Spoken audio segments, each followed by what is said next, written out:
এই ছোট লোকের বাচ্চা, যা এখান থেকে যা। ভাইজান, ভাইজান একটু বোঝার চেষ্টা করেন। আমি আমার বোনের লোক একটু দেখা করতে চাই। আমার দয়া করে একটু একটু দেখা করার সুযোগ করে দেন। আমার বোন এই অফিসে চাকরি করে। এই কি বলতেছে ম্যাডাম? নাকি আপনি বলেন না কেন ম্যাডাম? এই দেখ, ভালোই যদি তোর নিজের ভালো চাস, আমার জেলা প্রশাসক ম্যাম আসার আগে তুই এখান থেকে চলে যা। ম্যাডাম আসলে তোর যে কি হাল করবে সেটা তুই নিজেও বুঝতেছিস না। আর তুই কি বলতেছিস যে আমাদের জেলা প্রশাসক ম্যাম তোর বোন? তুই এসে যেটা বলবি আমরা সেটাই বিশ্বাস করব? আমরা ম্যামকে খুব ভালো করে চিনি, আর ম্যামের এরকম ভাই থাকবে এটা আমরা কোনোদিন বিশ্বাস করতে পারি না। দেখ, তোর ভালোর জন্য বলছি, ম্যাম আসার আগে তুই এখান থেকে চলে যা। ম্যাম যদি এসে দেখে না, তোর অবস্থা কিন্তু খারাপ করে দেবে। যা এখান থেকে। ম্যাডাম, আপনারা কেন বোঝার চেষ্টা করতেছেন না? আমার বোনের লোকে যদি আমি দেখা করতে না পারি তাহলে অনেক বড় বিপদে পড়ে যাবো, অনেক সমস্যা হয়ে যাবো। আমি আমি হাত জোর করে রিকোয়েস্ট করতেছি, আমার একটা সুযোগ দেন। আমি শুধু আমার বোনের লোক একটু কথা কয়ে চলে যাবো। ম্যাডাম, আপনি যেভাবে হোক এই ছোট লোকটাকে এখান থেকে তাড়ানোর ব্যবস্থা করেন। ম্যাডাম এসে যদি দেখে এই ছোট লোক গেটে আছে, আমাদের দুজনের চাকরি চলে যাবে ম্যাডাম। আরে চাকরি তো যাবেই, ও তো আমাদের চাকরি টানটানি করার জন্য এখানে আসছে। দেখ, তোকে আমি ভালোর জন্য বলছি, তুই এখান থেকে চলে যা। তোর জন্য আমাদের চাকরিটা নিয়ে টানা আসরা পড়ে যাবো, আমরা সমস্যায় পড়ে যাব। আর ম্যাডাম যদি দেখে যে তোর মতো একটা কামলার সাথে দাঁড়িয়ে আমরা এখানে কথা বলতেছি, তাহলে আমাদের অবস্থাও খারাপ করে দেবে যে কেন এই কামলাটা এখনো এখানে দাঁড়িয়ে আছে। আপনারা কেন আমার কথা বোঝার চেষ্টা করতেছেন না? কেন কোন তো একটু একটু একটু একটু দেখা করে দিলে কি এমন ক্ষতি হয়ে যাবো কোন? বিশ্বাস করেন, ওই জেলা প্রশাসক ম্যাম, আপনাকে যারা ম্যাম কোন, উনি আমার সত্যি বোন লাগে। বারবার একই কথা যে আমাদের ম্যাম নাকি ওর বোন। শোন, তোদের মতো কামলাদেরকে না আমার ম্যাম 2 টাকারও দাম দেয় না। আর তুই এসে বললেই কি সেটা হবে নাকি? দেখ, তুই ভালো ভালো এখান থেকে চলে যা। আর তুমি এখানে দাঁড়িয়ে দাঁড়িয়ে কি তামসা দেখতেছো? ওকে ঘাট ধাক্কা দিয়ে এখান থেকে বের করে দাও। কি ব্যাপার? আর এখানে কি হচ্ছে? আর ম্যাডাম বলেন না, আধা ঘন্টা যাবত এই ছোট লোকের বাচ্চা ভিতরে ঢোকার চেষ্টা করতেছে। ওরা চলে যেতে বলতেছে, তাও চলে যেতেছে না। Just shut up. আপনি কাকে ছোট লোক বলতেছেন? কাকে ছোট লোক বলতেছেন? আপনার কোনো আইডিয়া আছে? আপনি যাকে ছোট লোক বলতেছেন উনি আমার ভাই হয়, আমার বড় ভাই। ভাই? ম্যাম, আমরা কি করে চিনবো যে উনি আপনার ভাই? উনার কাপড় চোপড়ের যে অবস্থা আর আপনার গেট আপ দেখে তো বোঝাই যায় না যে এরকম কামলা আপনার ভাই হবে। এটা আমরা কি করে মেনে নিই ম্যাম বলেন? তাই আমরা ওকে ওখান থেকে বের করে দিচ্ছিলাম।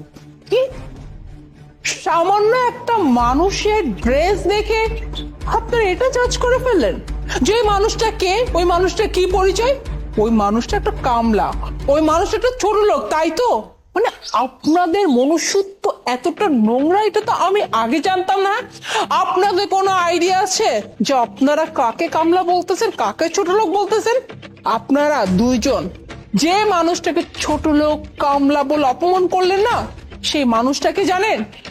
ওই মানুষটা হচ্ছে আমাদের গ্রামের চেয়ারম্যান। আমার বড় ভাই একজন চেয়ারম্যান। আর তার থেকেও বড় কথা, আমার বড় ভাইয়ের যে কত বিঘা বিঘা জমি আছে সেটা আপনারা ধারণাও করতে পারবেন না। আরে এরকম মানুষদের জন্য যে আপনাদের মতো মানুষরা এরকম অফিসে চাকরি পাচ্ছে, আর আপনারা কিনা সামান্য পোশাক দেখে একটা মানুষকে জাজ করে ফেলেন। আরে আমার ভাই তো গ্রামে থাকে, তা আমার ভাই না এভাবেই পোশাক পরতে পছন্দ করে, তার কাছে এটাই কমফোর্টেবল। আপনাদের কাছে যেমন এই যে চাকচিক্য ওয়েস্টার্ন ড্রেস পছন্দ করে, আমার ভাই খুব সাধারণ জীবনযাপন করতে পছন্দ করে। আর এই যে আপনি, আপনার কত বড় সাহস, কত বড় সাহস আপনি আমার ভাইকে লাথি মেরেছেন? আচ্ছা বোন, তুই আমার একটা কথা কত, এই যে ম্যাডাম এই ভাইজানে কইতাছে তুই নাকি গরিব মানুষ চোখে দেখতে পারস না। আচ্ছা, আমি কি তোর এই শিক্ষা দিছি? কি এই কথা বলছে ওরা তোমাকে? এই যে আপনারা কি বলছেন আমার ভাইকে? আমি গরিব মানুষ চোখে দেখতে পাই না, তাই না?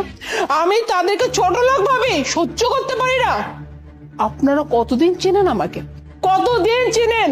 শুনেন, আপনারও হতে পারেন এরকম মানুষ যে 2 দিন চাকরি না পেয়ে 3 দিনের মাথায় আপনারা আপনাদের ছোট পজিশনের মানুষদেরকে ছোট লোক কামলা এসব ভাবেন। কিন্তু আমার বড় ভাই আমাকে এই শিক্ষা দেয় নাই।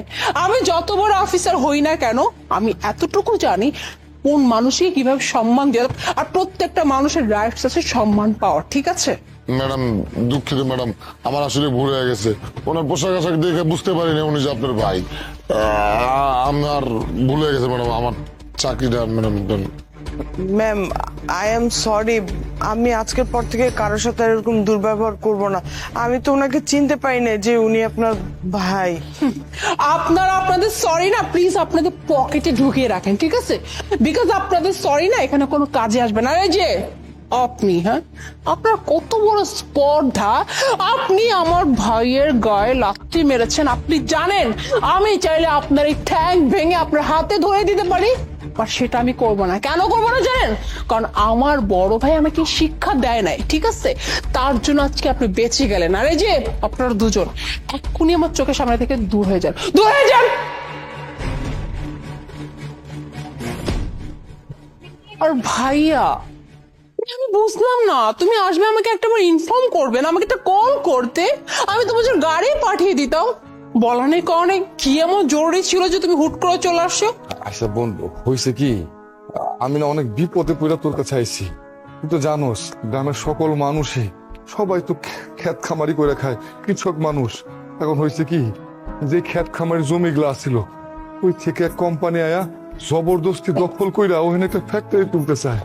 এখন তুই ক বোন, এই যে গ্রামের মানুষ এরা যে চাষাবাদ কইরা খায়, এই চাষাবাদ যদি বন্ধ হয়ে যায় তাহলে তো সব না খায়া মরবো। এখন কি করুম না করুম আমি তো কোনো কিছু বুঝবার পারতেছিলাম না। কিন্তু আমার কাছে মনে হইলো যে তুই এটার একমাত্র সমাধান করতে পারবি, তাই আমি কোনো কিছু তোরে ফোন টোন না দিয়ে সোজা তোর কাছে আয়া পড়ছি। কি বলতেছো ভাইয়া? গ্রামে এত বড় একটা কাণ্ড হয়ে গেল আর তুমি একটাবার আমাকে জানালে না? হ্যাঁ ভাইয়া, গ্রামের প্রত্যেকটা মানুষ তোমাকে কতটা সম্মান করে, তোমার প্রতি কতটা আস্থা রাখে সেটা আমি জানি। কারণ আমি জানি আমার ভাই কি মানুষ, আমার ভাই একজন মাটির মানুষ। আর কি বললে তুমি? হ্যাঁ, ওই জমি ওই মানুষগুলো হস্তক্ষেপ করবে, ওখানে ফ্যাক্টরি করবে, এটা কি মগের মূল্য নাকি ভাইয়া? হ্যাঁ, ওই জমিতে চাষাবাদ করে কৃষকদের পরিবার চলে, আর সেই জমি কিনা অন্যজন নিয়ে নিবে? ভাইয়া তুমি একদম চিন্তা করো না, তোমার বোন তো আছে। আর সব থেকে ইম্পর্টেন্ট কথা কি জানো, ওই জমির টেন্ডার যখন পাস করতে আসবে ওই ফাইল কিন্তু আমার কাছে আসবে। আর যখন আমার কাছে ফাইল আসবে তুমি একদমই চিন্তা করো না, তোমার গ্রামে কৃষকদের জমি তোমার কৃষকদেরই থাকবে, আর তোমার উপর তারা যে আস্থা রেখেছে সে আস্থা থাকবে। তুমি একদমই চিন্তা করো, তোমার বোন আছে, তোমার বোন থাকতে তোমার চিন্তা কিসের বলো তো? কি কইলি বোন? তার মানে তুই সত্যি কথা কইতেছস, গ্রামের কৃষকের জমি হারাইবো না, হ্যাগো জমি হ্যাগো কাছেই থাকবো? হ্যাঁ ভাইয়া, তো আমি কি তোমার সাথে মিথ্যা কথা বলছি নাকি? আমি যেটা বলছি সেটাই করবো, ঠিক আছে? শিট, আমিও না কত পাগল দেখো, সেই আসার পর থেকে এখানে দাঁড়িয়ে কথা বলতেছি, পুরো ইতিহাস জেনে গেল। তাড়াতাড়ি চলো, অফিসে চলো। ভাবি, এই এই ছোট লোক, যান থেকে। কি ব্যাপার, আপনি আমার লগে এরকম আচরণ করলেন কেন? আমার ধাক্কা মেরে হালাই দিলেন কেন? আমি তো আমার ভাইজানের লগে দেখা করতে আইছি। হাই, কে ভাবি রে? কে ভাবি তোর? লজ্জা করে না তোর ওই মুখ থেকে ভাবি রাখিস? হ্যাঁ, আবার আসছে ভাবি ভাবি করতে। ও তো ঠিকই করছে, উচিত ছিল তোকে লাত্তি মেরে এখান থেকে বের করে দেওয়ার। তোর সাহস কি করে হলো এই বাড়িতে ঢোকার? হ্যাঁ, তোকে কতবার করে বলছি যে আমার বাড়ির 30 সীমানা যেন তোকে আমি না দেখি, তুই আবার আজকে চলে আসছিস, নির্লজ্জ বেহায়াজারি কোথাকার। ভাবি, আমি ভাইজানের লগে দেখা করতে আইছি, তুমি আমার ভাইজানের লগে দেখা করতে দাও। ভাইজানের লগে দেখা না করে আমি আজকে এনতে যাবো না। ওই তো ভাইজান ভাইজান কিসের? হ্যাঁ, আমি তোর বলছি না ভাইজান আর তোর নাই। হ্যাঁ, তোর ভাইজান এখন আমার হাজবেন্ড, তো আমার হাজবেন্ড শুধুমাত্র আমার কথায় উঠবে, আমার কথায় বসবে। তুই কে রে? আর আমি না তোর ভাইকে এটাও বলে রাখছি যে তোর আসলে হাতে সময় নেই, তুই গ্রামে আসিস, তুই গ্রামে কোনো কাজে ব্যস্ত আছিস, এই জন্য তোর ভাই তোর সাথে কন্ট্যাক্ট পর্যন্ত করে না। আর তুই কি না আবার চলে আসছিস তোর ভাইয়ের সাথে দেখা করতে? আর তুই কি ভাবছিস? হ্যাঁ, তো কি আমি আমার হাজবেন্ডের সাথে দেখা করতে দেবো যাতে করে তুই সবকিছু বলে দিতে পারিস? এই কাঁচা কাজ তো আমি করবো না। তোকে ভালো ভালো বলতিস, এখান থেকে বিদায় হ, বিদায় হ। ভাবি দেখো, পৃথিবীর আজ কোনো শক্তি আমার আটকাতে পারবো না, আমি তো ভাইজানের লগে দেখা করেই যাবো। ও তাই না? মানে আমি বেঁচে থাকতে তুই তোর ভাইয়ের সাথে দেখা করবি আর এটা আমি হইতে দেব? এই স্বপ্ন না তুই মনের ভুলেও দেখিস না। ও তো তোকে একটা ধাক্কা মারছে, এখন আমি কি করি তুই দেখ, যা।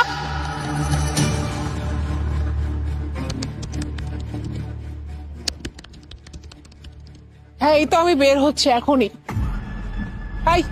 কি রে, আসলেও কি? হ্যাঁ, আসলে কি তোর লজ্জা শরম বলতে কিচ্ছু নাই? তোর চামড়া কি গন্ডারের চামড়া? হ্যাঁ, একটু আগে তোকে এত অপমান করলাম, এত কিছু বললাম, তুই আবার সুরসুর করে চলে আসছিস। এই কেন আসছিস? কেন আসছিস? এখান থেকে যা। আমি কইছি না আজকে যে কোনো কিছুর বিনিময় হইলো আমি ভাইয়ের লগে দেখা কইরে যাবো, মানে কইরেই যাবো। তাই না? হ্যাঁ, মানে খুব জেদ দেখাচ্ছিস যে তুই আজকে তোর ভাইয়ের সাথে দেখা করেই ছাড়বি। আর তুই কি ভাবছিস? হ্যাঁ, আমি সেইটা তোকে হইতে দিব? কোনো দিনও না। তোর সাথে তোর ভাইয়ের দেখা এই জীবনে তো হচ্ছে না। দেখো ভাবি, তুমি কিন্তু বেশি বাড়াবাড়ি করতেছো। আমি কইছি আমার দেখা করতে দাও, মানে দেখা করতে দাও। ভাইজান যদি জানে আমার লগে এমন করছো, তাহলে কিন্তু তোমার কপালে খারাপই আছে। তুমি এমন করো না, আমার ভাইজানের লগে দেখা করতে দাও। তোর দেখা আমি কর, তোরে তো আমি হাউ ডেয়ার ইউ, হ্যাঁ? তোমার সাহস হয় কি করে আমার বোনের সাথে এমন ব্যবহার করার? আর জন তুমি আর বলো না, এই যে তোমার এই বোনটাকে কত করে বলতেছি, বোন তুমি এত কষ্ট করে গ্রাম থেকে আসছো, চলো ভিতরে চলো, সে কথাই শুনতে রাজি না। একদম নাটক করার চেষ্টা করবে না। বাড়ির গেটটা কি পেছনের দিকে নাকি সামনের দিকে? তুমি যে আমার বোনকে ধাক্কা মেরে বাড়ি থেকে বের করে দিয়েছো সেটাকে আমি বুঝতে পারছি না। জন কি হয়েছে তোমার? তোমার কি মাথায় কোনো সমস্যা হয়েছে নাকি? কি বলতেছো ওগুলো? তুমি খুব ভালো করে জানো তোমার বোনকে আমি কত ভালোবাসি, কত দেখাশোনা করে রাখি। আর তুমি তো জানো তোমার বোনকে আমি কত রিকোয়েস্ট করছি যে গ্রামে থাকার দরকার নাই, আমাদের সাথে এসে থাকো, কিন্তু তোমার এই বোন তো নচ্ছরের বান্দা, সে তো এখানে আসবেই না। এখানে আমার কি করার বলো তো? শুধু শুধু তুমি আমাকে ভুল বুঝতেছো। এই তুমি মিথ্যা বলতে বলতে না এমন পর্যায়ে চলে গেছো যে মিথ্যার আশ্রয় ছাড়া তুমি কোনো কিছুই বোঝো না। আর দারোয়ান কোথায়? বাড়ির দারোয়ান কোথায়? দারোয়ান, ওই দারোয়ান! স্যার, এই তোর এত বড় সাহস কই থেকে হয়েছে? এত বড় সাহস পেয়েছিস কোথা থেকে? আমার বোনকে তুই এবার ধাক্কা মেরে ফেলে দিস? স্যার আমি তো কিছু করি নাই। আমার ম্যাডাম কইছে, আমি হেডেই করছি। ম্যাডাম আমার যা কইছে। ও আচ্ছা, তার মানে সমস্ত নাটের গুরু হচ্ছে তুমি, তাই না? সাদাত, তোমার ম্যাডামকে চর মারো। না না স্যার, কি কইতাছেন? ম্যাডাম না আমি কেমনে থাপ্পড় মারবো? ম্যাডাম না আমি থাপ্পড় মারতে পারবো না। শাহাদাত, আমি যেটা বলছি সেটা করো। আমি তোমাকে বলছি চর মারতে, চর মারো। না না স্যার, আমি পারবো না। ও আচ্ছা, ম্যাডামের গায়ে তুমি হাত তুলতে পারবে না, তাই না? ঠিক আছে, তা তোমাকে আর চাকরি করতে হবে না, তুমি যাও এখান থেকে। না না স্যার, এটা কি কইতাছেন? আমার চাকরি নিয়ে না, তাহলে তো আমি বলবেন না, রাস্তায় নেমে যাবো। আমি থাপ্পড় মারতেছি। আরে বাহ, কি চমৎকার! খুব সুন্দরভাবে থাপ্পড় মারতে পারিস তুই শাহাদাত। আর এটাই না তোমার জন্য প্রাপ্য ছিল। কারণ কি জানো? কারণ তুমি হচ্ছে মানুষ না, মানুষ নামে একটা জানোয়ার। আর এতদিন যাবো তো আমি শুধুমাত্র তোমার কারণে আমার বোনকে আমি এই বাসায় আনতে পারিনি। এর কারণ কি জানো?